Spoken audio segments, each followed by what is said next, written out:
mummy મતલબ મારા મમ્મીને એવું માનવું છે કે મને દુનિયામાં કઈ બી થાય ને વાક કોનો છે મોબાઈલ નો મને બેરું કઈ બી કોઈ બધી વસ્તુ મારા મમ્મીને મારા મોબાઈલ જ પ્રોબ્લેમ છે મતલબ મમ્મી કો માથું દુખે હજી જો ફોન માં આપણે કે મમ્મી મારા પેટમાં દુખે હજી ફોન માં પડ્યો રે આખો દિવસ આપણે કે મમ્મી મને તાવ આવે ફોન માં જોયા રાખે ને એટલે તને તાવ આવે છે કે મમ્મી મને ઝાડા થઈ ગયા હજી જો ફોન માં હું ફોન માં હે ઝાડા ને ફોન ના લેવા દે પાછા આપણને પૂછ્યા છે જમવામાં શું બનાવ્યું પનીર નું શાક તારા બાપાને સાવ કરી ફાટી જઈએ તો પૂછું કામ આપણે ભીંડા નું શાક આજે ભીંડો નથી તો આપણે એમ કે બટેટા નું શાક હજી બપોરે બનાવ્યું હતું તો શું છે તો કે દૂધી નું શાક મેં બનાવી નાખ્યું છે તો પૂછે શું કામ અને આપણે પાછા એમ કે મને દૂધી નું શાક નથી ભાવતું તો અંબાની ઘર પેદા થવું તું ને ભાઈ તું ગરીબ માણસ ઘર ખોડો જન્મી ગયો તમારા મમ્મીને એવું છે કે આખી દુનિયા સમજદાર છે બસ મારો છોકરો મીઠા તેલનો બુદ્ધિ વગરનો બુદ્ધિનો બારદાન છે તમે તમારા મમ્મીને એમ કે ચાલ મમ્મી તારી ભેગો ખરીદી કરવા મોલમાં તને ખબર ન પડે પછી આપણે કે મમ્મી ચાલ આવું તારી ભેગો શાક લેવું તારી હેલ્પ કરીશ તને ખબર ન પડે તો ખબર પાડવા તો દે તો ખબર પડે ને અને સાહેબ દુનિયામાં સૌથી અઘરું કામ હોય તો મમ્મી યાર શોપિંગ કરવા જાવ મમ્મીનો અલગ લેવલ નું કોન્ફિડન્સ હોય ત્યારે હા મતલબ એકવાર મેં પુમાના શૂઝ નક્કી કર્યા પેલો દુકાનવાળો ભાઈ કે 4000 અને મમ્મી કે 250 માં દેવા મેં કીધું હે 250 પુમા પેલો ભાઈ કે આ બ્રાન્ડ છે આટલામાં નહીં આવે અને મમ્મી કે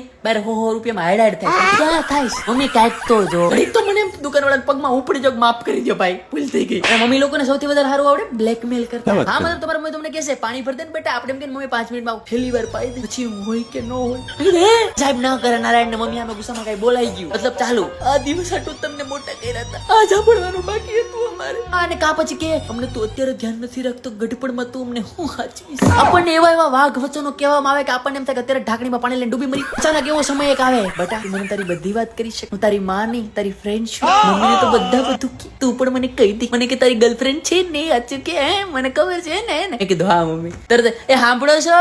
આજો કોલેજમાં જઈને આવા ભોળા કરતા શીખો મેં કીધું હે મેં કીધું મમ્મી એને મારી યાર લગ્ન કરવા છે તો મને કે બેટા જિંદગી નો બગાડાય મેં કીધું ના મમ્મી એવી છોકરી નથી તો મને કે તારી નહીં એની નો બગાડાય તમે ઓળખી જ છે નફાવા કેમ કે મારા મમ્મી પપ્પાને બેને કોન્ફિડન્સ છે કે મારા છોકરામાં અમારથી વધારે મગજ તો ન જો અને સાહેબ મમ્મી પપ્પાને સમજાવવા એટલે લોઢાના ચણા ચાવ્યા જેવું થાય મતલબ કાઈ બી લાઈન કયો હું તારી માં છું તું મારો બાપ છું અને સૌથી ખતરનાક લાઈન બોલશે કે 9 મહિના તને પેટમાં રાખ્યો તો આ દિવસ હાટું તો કયો દિવસ હાટું હા મતલબ મમ્મી આપણી વકીલ બી હોય મતલબ આપણે પપ્પાને કઈ વાત સીધી કહી ન શકતા તો આપણે મમ્મીને વકીલ બનાવીને પેશ કરીએ મમ્મીને આજે કહેશે પણ મમ્મી યાર